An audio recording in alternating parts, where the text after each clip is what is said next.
Updated at 9:09 a.m. Eastern Standard Time. St. Louis Federal Reserve President James Bullard doubled down on his view that deeper near-term rate hikes are needed to tame domestic price increases, telling CNBC Monday that inflation is broadening and accelerating in the world's biggest economy. Bullard, who last week said that the Fed needs to increase interest rates by around 1% between now and July 1 following last week's reading of January inflation, the fastest since 1982, repeated that view today, adding that the kind of increases needed, be it a half-point increase or sequential increases of a quarter of a point, would be determined by both the Open Markets Committee and Fed Chairman Jerome Powell.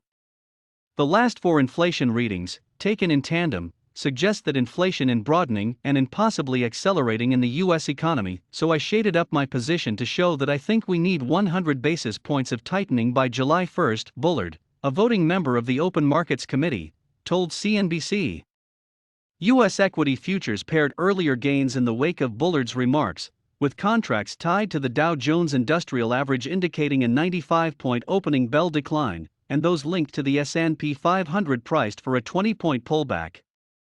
The chances of a 50 basis point rate hike next month, based on the CME Group's FedWatch tool, immediately jumped from 49% to 66% in the wake of Bullard's remarks, while benchmark 10-year Treasury note yields jumped to 1.981%.